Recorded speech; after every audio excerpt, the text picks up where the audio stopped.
Hey Divination, thank you for joining us in this live stream, and today I will show you how to use divider modules to create background shapes with Divi and the Paralegal Layout Pack. So if you haven't checked that out yet, make sure that you do. I've mentioned a link in the description below. And if you're not an Elegant Themes member yet, make sure that you check out Divi. I've mentioned a link to the product page where you can go ahead and discover everything for yourself. So without any further ado, let's get to it. Alright, so let's start off by taking a look at the Paralegal Layout Pack. So this is the overall look and feel that you can expect from it. It looks really clean. It has a very nice color palette to it.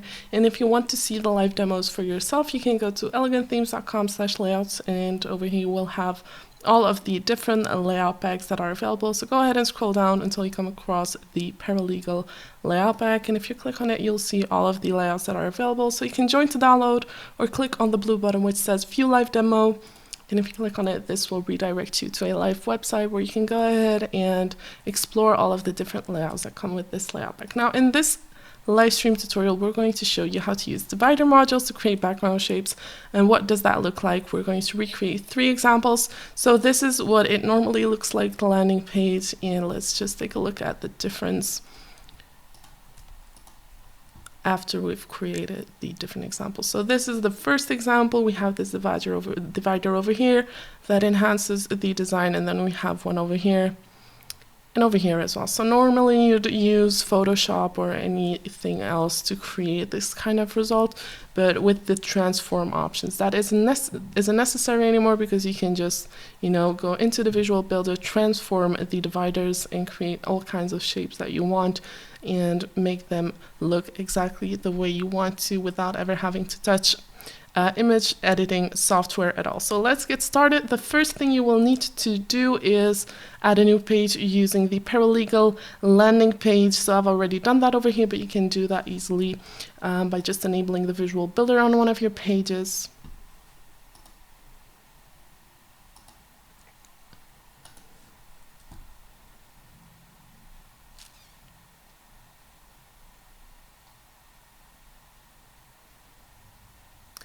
And then just clicking on this icon at the bottom, clicking on the plus icon, and over here you have all of the different layouts again.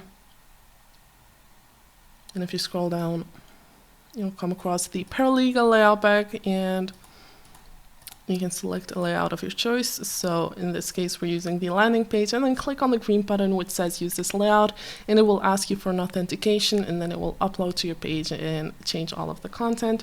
And I just want to say hi to everyone joining. I'm seeing a lot of people are here on YouTube, so if you have any questions, please shoot, or any comments at all. I will be keeping an eye on those. So let's get started. So once you've added the Paralegal landing page, you will need to open the section settings of the first example. So let's look at the first example that we're going to recreate. So this is the one, and as you can see, it's being cut off where the section ends. So to do that, we'll need to add 1 line of CSS code. So open the section settings, go to the advanced tab, go to the custom CSS options over here, and add 1 single line of CSS code.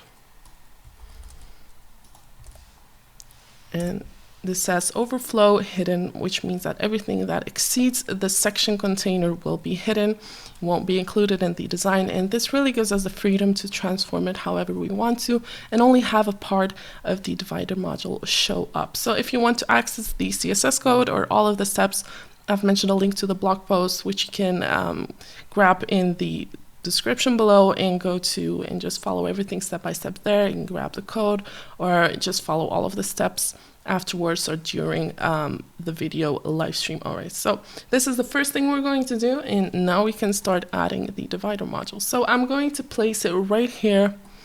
So this is a specialty section. Let me just switch over to wireframe mode so you can see it. Alright, so we're just going to add the divider module right here. And then go back to the real-time view. Just wanted to show you guys what it looks like in the back end as well. And we're going to make sure that the show divider option is enabled over here, and then we'll scroll down and open the background settings, and we're going to add a background color, and we're going to use one of the Layout Pack's color palette colors, and it's this red nice color. And then we'll go to the design tab, and we're also going to change the divider color itself into one of the layout pack's colors. Then we'll scroll down and open the styles settings over here, and we're going to select dotted. So as you can see over here, it's dotted, but after we've transformed it, it will kind of, turn into this oval shape. And then we'll go to the sizing settings, and we'll use 4 pixels for the divider weight and 0 for the height. But we're going to replace that height using custom padding values over here. And let me just enable the responsive options. The first thing we're going to do is add some negative top margin. And we're going to modify that across different screen sizes. And one tip that I would like to give you also, if you just switch over to tablet and phone over here, it will take some loading time because of course the builder has to adjust. So if you want to add those custom values in a really fast way, you can just go to wireframe mode, and then you'll be able to add them much quicker because there's no loading time over here. You just get the same view and you'll be able to add those a lot quicker. So we'll use -100 for tablet and phone as well. And then we'll also add -100 for the left margin. So again, you can access all of these details in the blog post, which I've mentioned in the description below, and we're going to modify this value for tablet. So that's -138 and -300 for phone. And then we'll use some padding as well, which will be 0 pixels for the top and 1.3 viewport unit for desktop, 2.2 for tablet, and 3 for phone. So I've already, customized everything for the different screen sizes, but of course you can play around with all of these values and make it look exactly the way you want to. But I do highly recommend playing around with those values just to make it look, equally as good on smaller screen sizes as it does on desktop. So let me just show you what it looks like on smaller screen sizes before we go any further. So this is the tablet view, and then we have this result on phone. Let's take a look at the other examples as well. So as you can see, this really looks equally as good on smaller screen sizes, but to be able to accomplish that, we'll definitely need some custom spacing values, and we'll need to take the time to just modify these values according to the screen size. So then we can go to the transform settings. I'm just going to switch over to real-time view once again so you guys can see where we're at this moment. So the first thing we're going to do over here is scale the module, and just going to disconnect these two and add 153 to the bottom and 500 to the right side. All right, and then we'll also rotate it by adding 348 degrees to the left option over here. And as you can see, we have this stunning result going on, and you can always leave out that overflow if you're working on a hero section because the page automatically cuts it off. But if you're working throughout the page, I highly recommend adding the overflow hidden CSS property. But this is what it looks like without it. And then we have the result with the hidden overflow.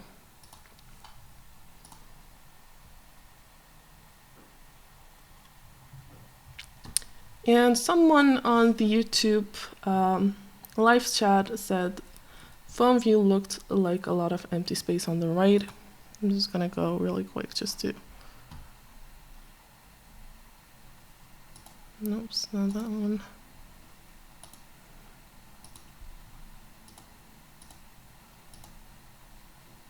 I'm just going to enable this really quick. Just to answer your question. So I'm thinking that you're probably talking about this, and that's just the section spacing. So that's just how it's positioned.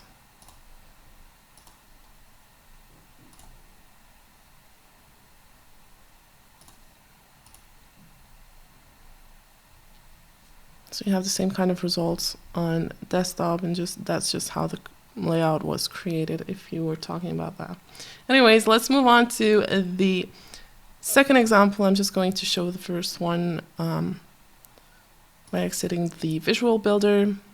So this is the first one, and now we can move on to the second one, which is the following one over here. So we've rotated the divider module to make it part of the background.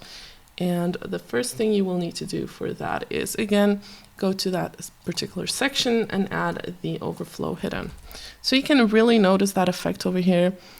If you take a look at it, if you hover it, you will see its original size. And as you can see, it exceeds the section, but by adding that single line of CSS code, we're getting rid of all of the excess divider module right there. So again, I'll just scroll down, open the section settings, go to the advanced tab, and add overflow hidden. And then I can start adding my module, but first I'll need to add a row for that, and I'll just use one column, and I'm also placing it at the bottom of my section. And I'm going to open the row settings first. And I'm going to get rid of all of the default spacing at the top and the bottom of the row by adding 0 pixels. So this will just limit the space that is taken up by this divider module, since we're going to place it to the right anyway. And then we can add our divider module. Yeah, make sure that this show divider option is enabled, and then go ahead and scroll down and add the same background color to this divider module as well.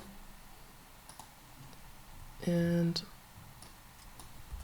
we're also going to change the divider color using one of the Layout Pack's colors once again.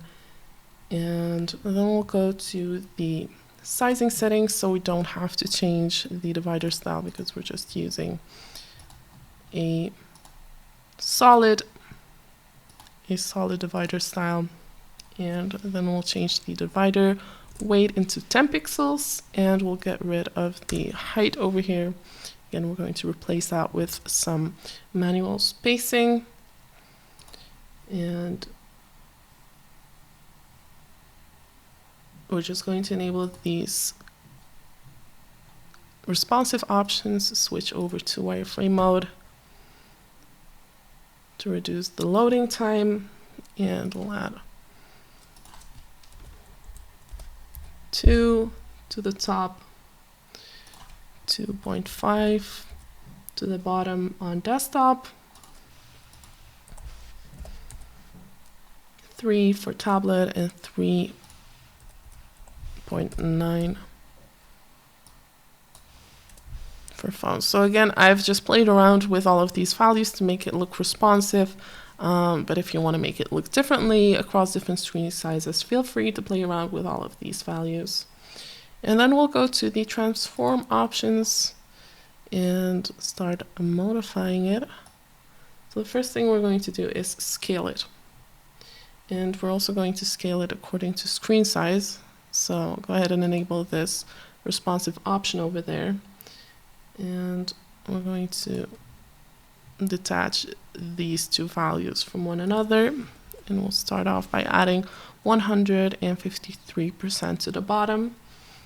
and 153 to the right side, and then we'll move on to tablet and we'll change the right value over here to 250 and 500 for phone. Let me just double check that really quick.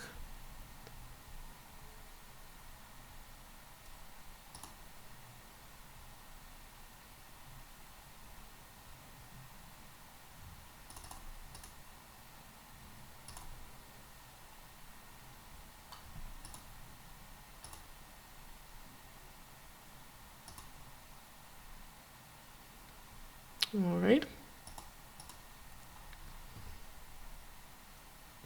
And then we'll go to the transform translate options over here, and we're going to modify those values.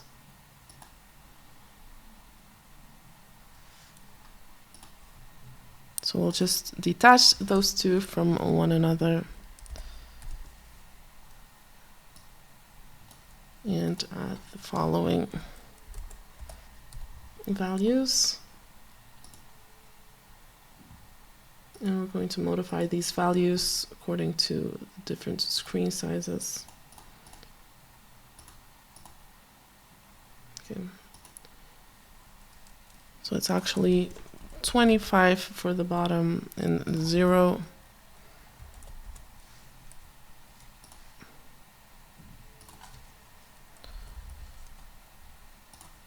Let me just switch over to wireframe mode really quick.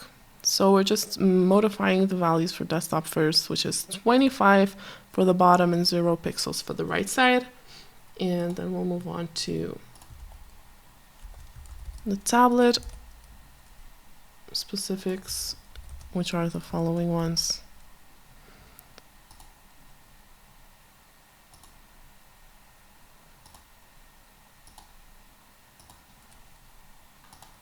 Just keeps jumping back.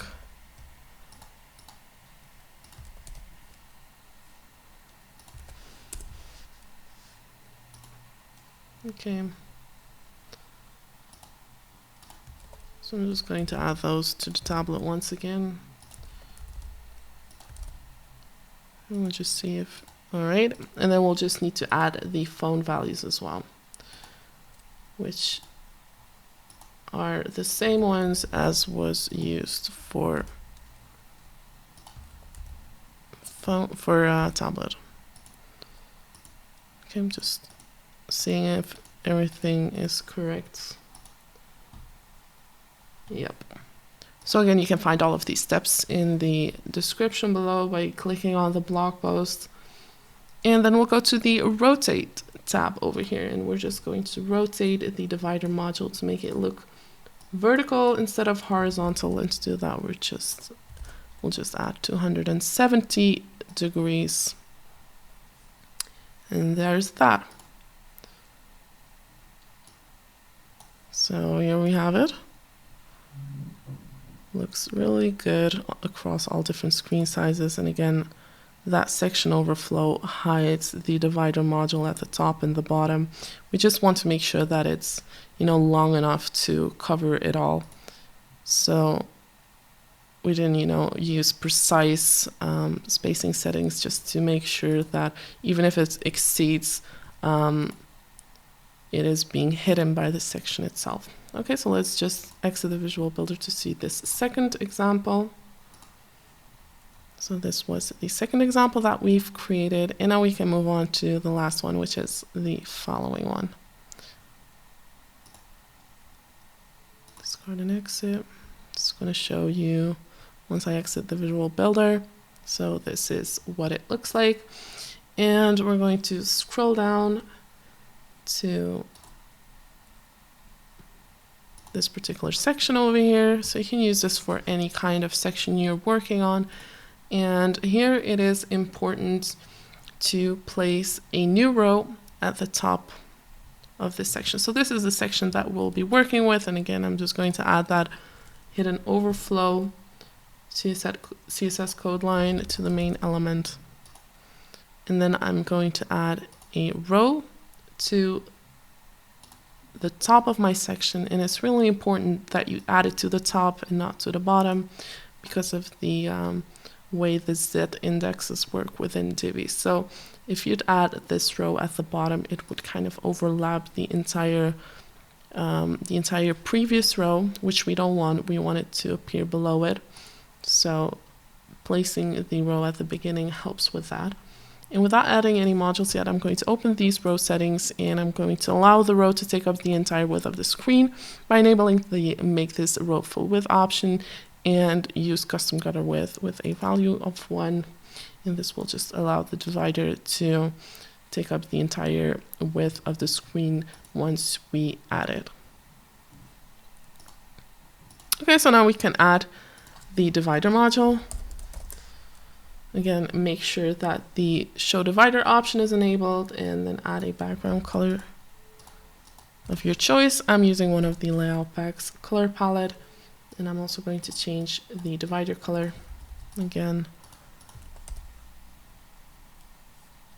And then I'm going to change the divider style to dotted, and I'm also going to play around with the sizing. So 4 pixels for the divider weight, and I'm just going to add 0 pixels to the height over here. And then I'm going to add some custom spacing values, top and bottom padding, to give a shape to the module. And I'm also going to add a box shadow just to give it a little bit of depth. So we're going to increase the blur strength to 80 pixels. And we're going to keep this shadow color. And then we can start transforming it. So first of all, we're going to scale it across all screen sizes using 140%. And then we'll go to the transform translate options. And over here, we'll need to enable the responsive options to make it look good across all screen sizes. So I'm going to detach these two from one another and add 4 to the bottom and 16 to the right. And then I'll move on to tablet. And over here, I'm just going to modify the right, add 26 and 35 for phone. All right. And now we can take a look at it. So again, you can just, play around with these values. As you can see, the higher the value on the right side, the lower it goes. I'm just going to pick 16, which looks like it's the center. And now we have the third example as well.